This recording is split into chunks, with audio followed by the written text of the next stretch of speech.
Chapter 10. Strike 8. Locusts. God said to Moses, "Go to Pharaoh. I've made him stubborn, him and his servants, so that I can force him to look at these signs, and so you'll be able to tell your children and grandchildren how I toyed with the Egyptians, like a cat with a mouse. You'll tell them the stories of the signs that I brought down on them, so that you'll all know that I am God." Moses and Aaron went to Pharaoh and said to him, "God, the God of the Hebrews, says, 'How long are you going to refuse to knuckle under? Release my people so that they can worship me. If you refuse to release my people, watch out. Tomorrow I'm bringing locusts into your country. They'll cover every square inch of ground. No one will be able to see the ground. They'll devour everything left over from the hailstorm, even the saplings out in the fields. They'll clear-cut the trees, and they'll invade your houses, filling the houses of your servants, filling every house in Egypt. Nobody will have ever seen anything like this, from the time your ancestors first set foot on this soil until today." Then he turned on his heel and left Pharaoh. Pharaoh's servants said to him, "How long are you going to let this man harass us? Let these people go and worship their God. Can't you see that Egypt is on its last legs?"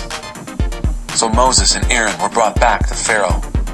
He said to them, "Go ahead then, go worship your God. But just who exactly is going with you?" Moses said, "We're taking young and old, sons and daughters, flocks and herds. This is our worship celebration of God." He said, "I'd sooner send you off with God's blessings than let you go with your children. Look, you're up to no good. It's written all over your faces. Nothing doing. Just the men are going. Go ahead and worship God. That's what you want so badly." And they were thrown out of Pharaoh's presence. God said to Moses, "Stretch your hand over Egypt and signal the locusts to cover the land of Egypt, devouring every blade of grass in the country, everything that the hail didn't get." Moses stretched out his staff over the land of Egypt. God let loose an east wind. It blew that day and night. By morning, the east wind had brought in the locusts. The locusts covered the country of Egypt, settling over every square inch of Egypt. The place was thick with locusts. There was never an invasion of locusts like it in the past, and never will be again. The ground was completely covered, black with locusts. They ate everything, every blade of grass, every piece of fruit, anything that the hail didn't get. Nothing left but bare trees and bare fields.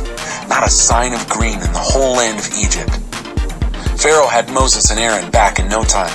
He said, "I've sinned against your God and against you. Overlook my sin one more time. Pray to your God to get me out of this. Get death out of here." Moses left Pharaoh and prayed to God. God reversed the wind. A powerful west wind took the locusts and dumped them into the Red Sea. There wasn't a single locust left in the whole country of Egypt. But God made Pharaoh stubborn as ever. He still didn't release the Israelites. Strike 9. Darkness. God said to Moses, "Stretch your hand to the skies. Let darkness descend on the land of Egypt, a darkness so dark you can touch it." Moses stretched out his hand to the skies. Thick darkness descended on the land of Egypt for 3 days.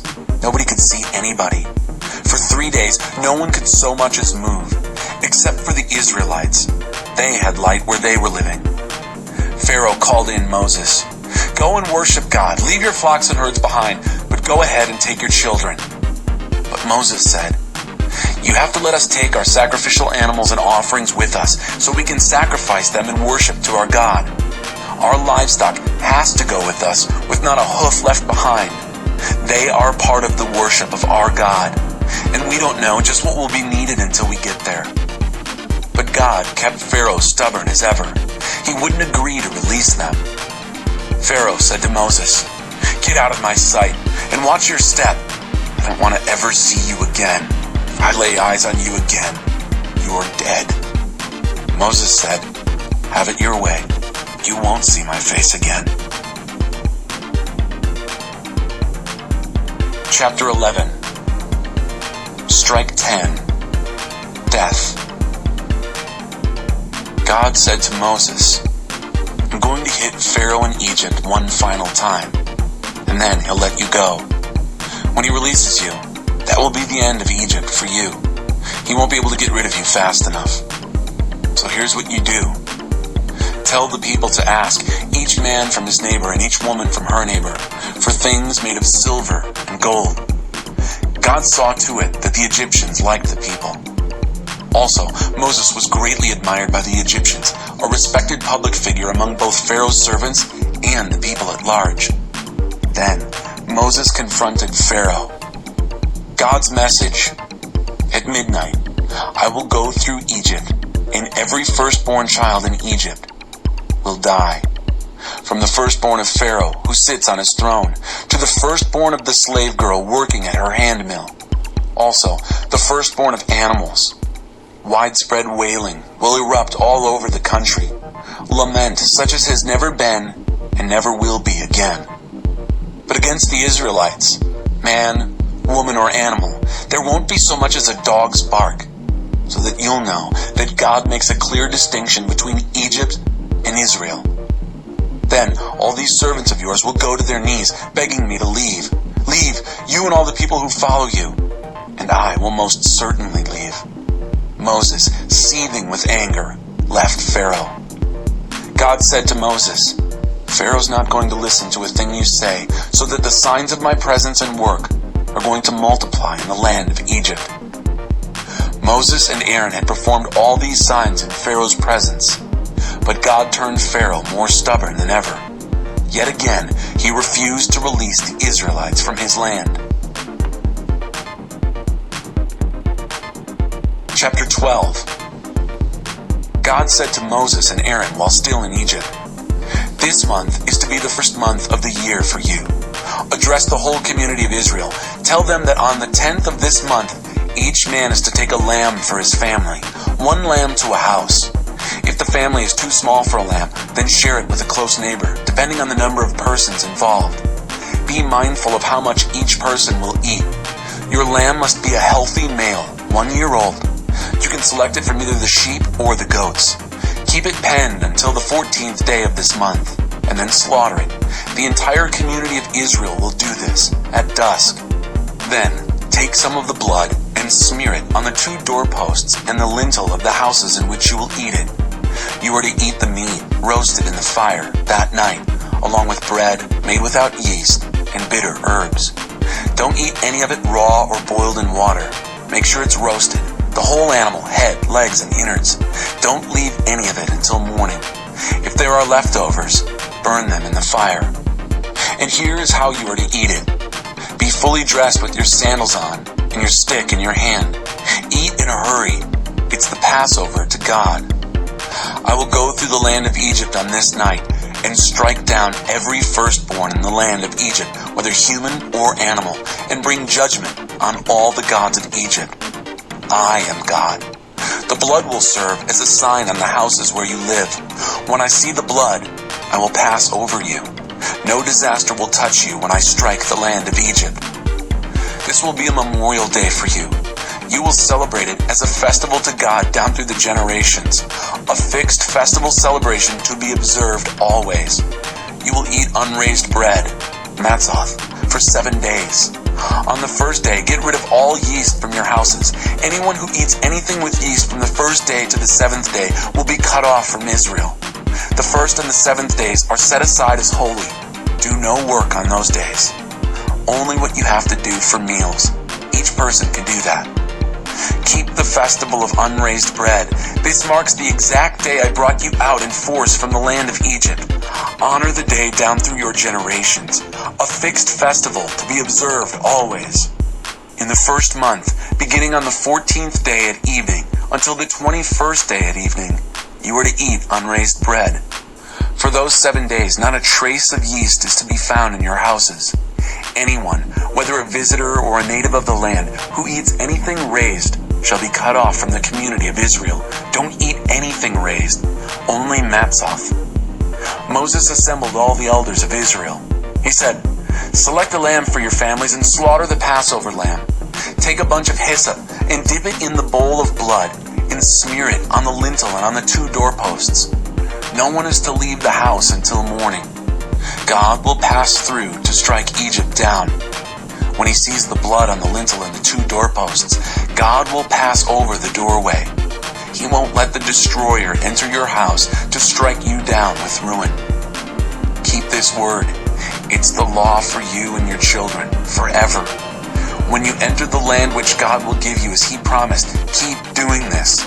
And when your children say to you, "Why are we doing this?" tell them, "It's the Passover sacrifice to God, who passed over the homes of the Israelites in Egypt when he hit Egypt with death, but rescued us." The people bowed and worshipped. The Israelites then went and did what God had commanded Moses and Aaron. They did it all. At midnight, God struck every firstborn in the land of Egypt, from the firstborn of Pharaoh, who sits on his throne, right down to the firstborn of the prisoner locked up in jail. Also, the firstborn of the animals. Pharaoh got up that night, he and all his servants and everyone else in Egypt. What wild wailing and lament in Egypt. There wasn't a house in which someone wasn't dead. Pharaoh called in Moses and Aaron that very night and said, "Get out of here and be done with you. You and your Israelites. Go worship God on your own terms. And yes, take your sheep and cattle as you've insisted, but go and bless me." The Egyptians couldn't wait to get rid of them. They pushed them to hurry up, saying, "We're all as good as dead." The people grabbed their bread dough before it had risen, bundled their bread bowls in their cloaks, and threw them over their shoulders. The Israelites had already done what Moses had told them.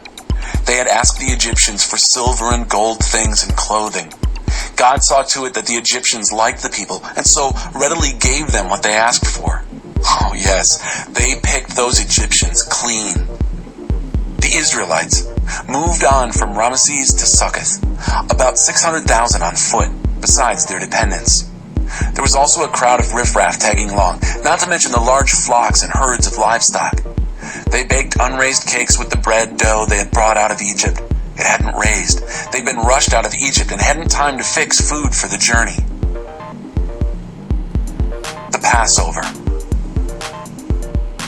The Israelites had lived in Egypt 430 years. At the end of the 430 years, to the very day, God's entire army left Egypt. God kept watch all night, watching over the Israelites as he brought them out of Egypt. Because God kept watch, all Israel for all generations will honor God by keeping watch this night, a watch night. God said to Moses and Aaron, "These are the rules for the Passover. No foreigners are to eat it. Any slave, if he's paid for and circumcised, can eat it. No casual visitor or hired hand can eat it. Eat it in one house. Don't take the meat outside the house. Don't break any of the bones. The whole community of Israel is to be included in the meal. If an immigrant is staying with you and wants to keep the Passover to God, every male in his family must be circumcised. Then he can participate in the meal. He will then be treated as a native son, but no uncircumcised person can eat it. The same law applies both to the native and the immigrant who is staying with you." All the Israelites did exactly as God commanded Moses and Aaron. That very day, God brought the Israelites out of the land of Egypt, tribe by tribe.